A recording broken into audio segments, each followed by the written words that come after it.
we can now put in the storage into the casing, and I would like to start with the optical drive first. As you can see, my casing has 2 slots for the optical drives, but for this one I'm going to choose the bottom drive bay. So we just pop the cover out and we can take the optical drive and slide it in to the bottom drive bay.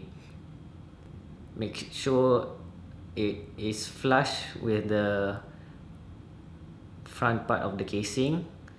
So now we can take a screw and the screwdriver and secure the optical drive onto the casing. Okay, if you don't like to put your optical drive on the bottom drive bay, you can choose to put it in the top level of the drive bay, but make sure that you have a length needed for the SATA cable to reach both the optical drive and the motherboard. So now I'm just securing the optical drive onto the casing so that it won't move around when I push the eject button. Okay, next will be the part where we put in the hard drives. Okay, you can see here, this is not a conventional type of screw for a typical hard drives, but because my casing is quite unique, that's why I need this kind of mount for the hard drives. Because you can see here, the hard disk is not as the same size as the optical drive, so in order to reach the slots there, you need that kind of mount there. So as you can see here, it enables the hard drives to reach the slots at the side here. Just take a screw and just screw it in here. So if you have more than one hard disk, you just repeat the same steps as before. This one here, you can see this is an old PATA hard drive. As I mentioned in the last episode, you can see here there's a slave and master. This is for a jumper.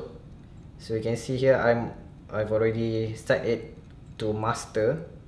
So this will be the primary hard drive. And I have another PATA here, and I will set this up as a secondary. Now we can start to put in all the cables onto the motherboard. As you can see, we start with the front panel cables. This wires you can see here are the different switches and LED indicators for the PC. It's already labeled accordingly. You can see here, this is for the USB ports. This one is for the power LED. And this one is for hard disk LED. This one here is for the power switch. This is for the reset switch. And this would be the front audio, the line in and audio out, sorry. Okay. Different motherboard makers have different layout here for the pins for the cables. So you need to check your motherboard manual for the layout. It should come under the connectors, the internal connectors. So you can see here on the manual, this is for the system panel connector. Different manufacturers define it differently, but basically the layout will be like this. So you can put in the connectors accordingly. As you can see here, the power LED is on this side. So you can see here, the first pin, 2 pins here are for the power LED. So let's put that in first. Okay, see, this is power LED.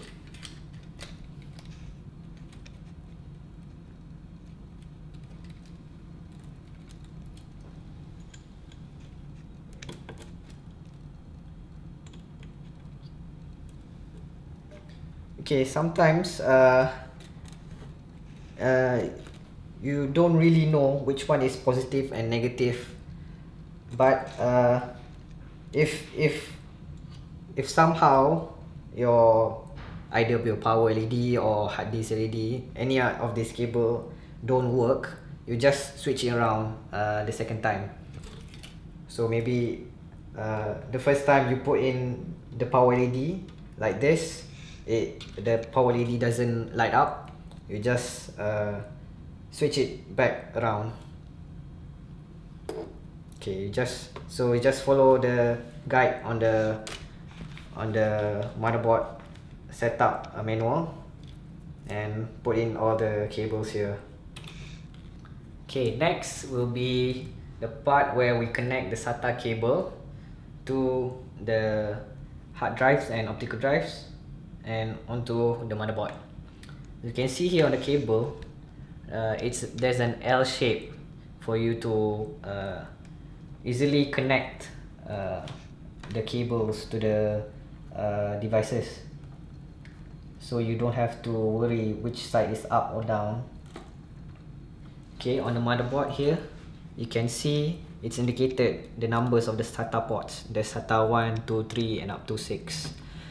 So one thing important to note is you need to connect this SATA cable according to the numbers of the SATA ports, so that it will be easier for you later on if you decide to add in more hard drives, because if your hard drive, your main hard drives where your OS is installed, if you change the SATA ports, it might not work properly later on. You might have issues booting up, or maybe something wrong with your OS.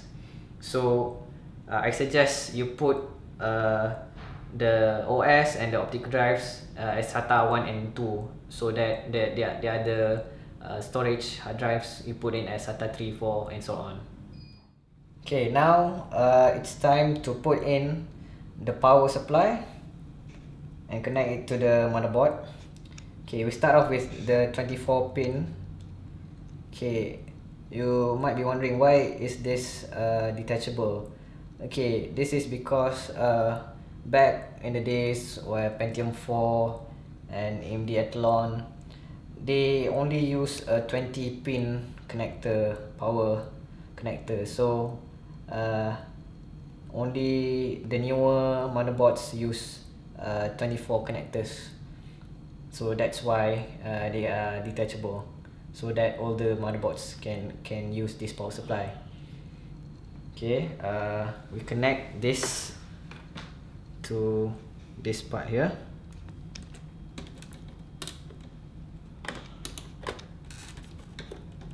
Put it down.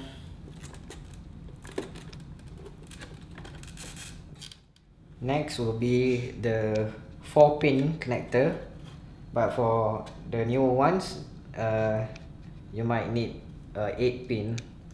So my motherboard is a older version, so you just need a 4-pin connector. So it connects here right beside the processor.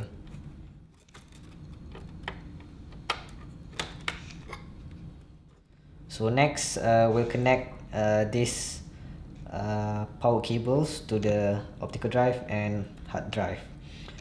This is for the new hard drives with SATA interface. This one is for the older hard drives, and also this is for the fans also. As you can see here, it connects. So let's plug in the optical drive first. It also has a L-shaped design, just like the SATA cables, so it won't be difficult to plug in.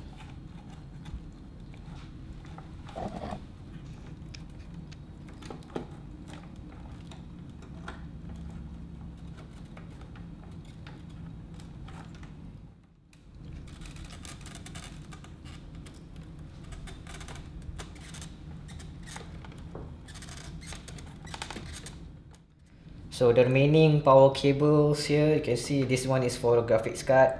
Since I'm not using any external graphics card or discrete graphics card, I will not be using this. I'll just connect this. This is for the fans. Let's connect this to the power connector, and yeah, that should be it, and we are good to go. And let's close the casing up and see the final build of the PC.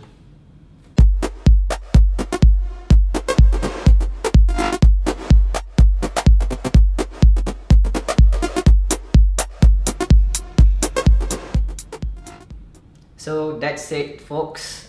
You have seen me putting all of the components together here today, and here is my HTPC with a budget, quite a low budget here, except for the casing, of course. But that's how you build a PC from scratch. So I hope you have an idea on how to build your own PC. If you have any questions or want to share your own PC build, feel free to put it on the comment below. So until next time, this is Syah signing out.